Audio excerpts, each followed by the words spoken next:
Mouldy silicone like that is a really common problem around showers and baths, and today I'm going to show you how to remove it, get rid of all that horrible mould and replace it with some nice fresh silicone that won't go mouldy. And I'll show you how to do this using some really simple tools so that by the end of this video you guys can get this job done nice and easy yourself. And we're going to start by pulling this old silicone out, but before I do that and show you how to do that, I'm going to show you why it's gone mouldy, because that'll be important and it'll make more sense for when we re-silicone this and the technique that we use to stop this from happening again. So what's happened here is the perfect storm of problems. The person that last siliconed this used their finger, which has created a concaved effect within that silicone, and it holds water. So water and grime will sit in that concaved effect, and what will happen is that water then turns to mould. The other problem you've got, if you create that concaved effect within the silicone, you get a weak point at the top of the silicone bead, and you can see that that silicone there has actually come away along that top bead. You see that there?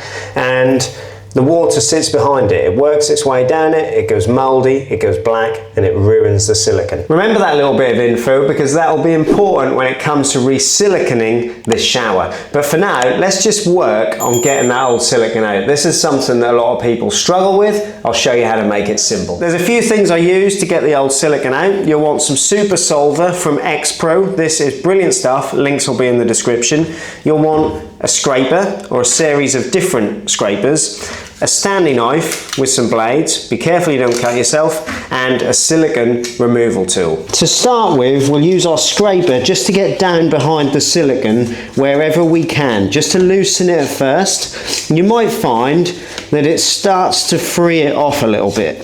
Do that all the way along where it meets your bath or shower tray, and you'll find that will loosen the silicone so that we can get behind it and get the bulk of it out. We can't just silicone over the top of silicone. Any stubborn bits that haven't lifted away, I use a Stanley knife just to cut along the back. I can do that because I've loosened it off enough just to get my blade in there, and that's going to cut any stubborn bits of silicone. And be careful, but it's sometimes helpful to take the blade out and use the blade to get under the silicone as well. Now you'll want one of these silicone removal tools. The link to everything that's handy for this job will be in the description below. Now make a start on a corner, and you should be able to lift the whole piece of silicone out. You can see there, that whole bit is just come out because we've loosened it all with the scraper and the knife, so we can pull a big chunk of that out now. Look how grimy and horrible that is. That is disgusting. Do that all the way around the shower or bath until you've got rid of the bulk of the silicone. Bits that are still stuck on the tiles or shower boards or the bath or shower tray that are a bit more stubborn, and we need to get those off next. The easiest way to get them stubborn bits, just go along, get as much as you can with a silicone removal tool or a bare knife blade, just to get the really stubborn stuff that is really stuck, before we move on to the next step of the process, which is our Super Solver. Put some gloves on with the Super Solver, and if you're using it in a confined space, you'll want to wear a mask as well. What we're going to do is we're going to spray some of this over what's left of that stubborn silicone, leave it for 5 minutes, and it will work its way underneath the rest of that stubborn stuff, and then we'll be able to take it off a lot easier and we'll have a nice clean finish. So that's been left for 5 minutes, and that will have loosened anything that's still stubborn. So now you'll be able to use some trade wipes, blue roll, and anything else you can find just to wipe away the rest of that silicone. So you'll see that all that mouldy silicone has been removed. Now this shower tray, when it was installed, has been pushed in against some silicone behind it. So you're always going to have some silicone behind the bath or shower tray where it's been installed. We're not looking to remove that. We're only looking to remove that surface layer of silicone. And that's what we've done. We've cut in, we've got the solvent in there, and we've removed that surface layer so it's nice and clean. But there's one more step to getting this clean before we can re-silicone it, and that's just to give it a clean up with some mould or mildew spray, and that'll just kill any remaining bacteria. Now I'm just going to use a blower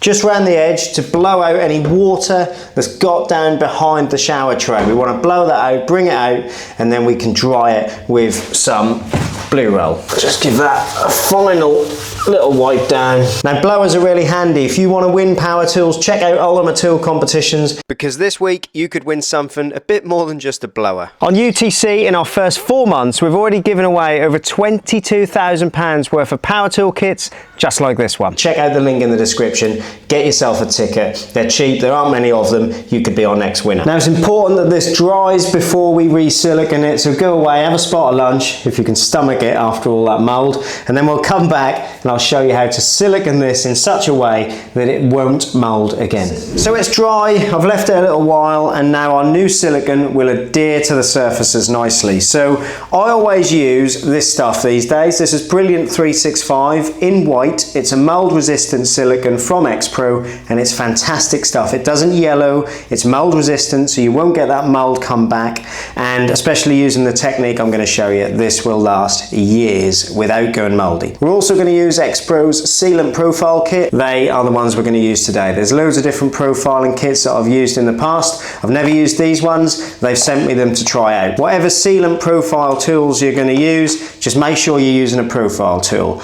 Don't use your finger. This is not the right thing to use. So many people use it and you get what we had before. But there's 4 in here. How do we know which one we need to use? Best way to do it, grab one of the profiles, lay it across the gap and see if it bridges the gap. If you pick one that's too small, it's not going to bridge the gap. Now, the nozzle on the silicone, we want to cut that to match the 10mm profile. So we need to cut that down there somewhere. Grab a knife, just cut that at a slight angle, and you should find that that will now give us enough silicone to cover that gap, and it'll match the profile perfectly. Now you'll want a silicone gun. Pop your silicone tube in the gun, and we can now get some fresh silicone on there. Now before we do this, if you're not already a subscriber, hit subscribe now, because you don't want to miss out on some of the huge projects we've got coming, even a self-build extension project, and hit like to help this video reach and help more people like yourself. Working from the corner, place your nozzle in the corner and nice and steady, work some silicone into that joint as smoothly as you possibly can, making sure you fill the joint with plenty of silicone. This is quite a small shower, so I'll have to work from both sides and I'll meet in the middle.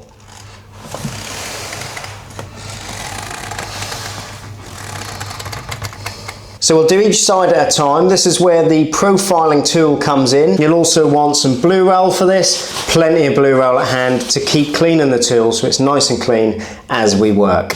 Starting in the corner, all I'm going to do is get the profiling tool in there, and I'm just going to work along that joint. You want the blue roll handy as you go, just keep that nice and clean, and you can see that we can make a lovely finish. So I've done one side there. We're now going to do this side here, and we'll do the corner when we do this next edge. Now the reason we use the profiling tool and not our finger, if you remember back to the start, if you think about it, the water can't sit on there. It just rolls off, it rolls off the silicone. You can dry it a lot easier. It doesn't hold water. You also don't get a thin edge. If you remember, I put my knife blade behind the thin edge that had come away from the wall. You don't get that if you use a profiling tool. You just get a sharp finish. You get a nice big block of silicone that can't come away from the wall. It can't harbour dirt, and that is why profiling tools are important. Plenty of silicone in there. Make sure when you do this, you're filling the joint. You want lots of silicone in there for that profiling tool to be able to profile it. With the corner in each direction, I work from the very corner and I just profile out. It takes a few goes, but you end up with a corner. Now this one's a little trickier because it's not a proper corner because of this trim, but you can see we've still made a nice neat job of it with the tool. Look at that for a transformation, if you think what it did look like to what it looks like now. So you can see removing old silicone doesn't have to be difficult if you know the right techniques, and you can replace it with something like this that won't go mouldy for many years. I hope this has helped. If it has, click on one of these because there's loads more to learn about silicone and different ways to do it, and I'll see you guys in the next one.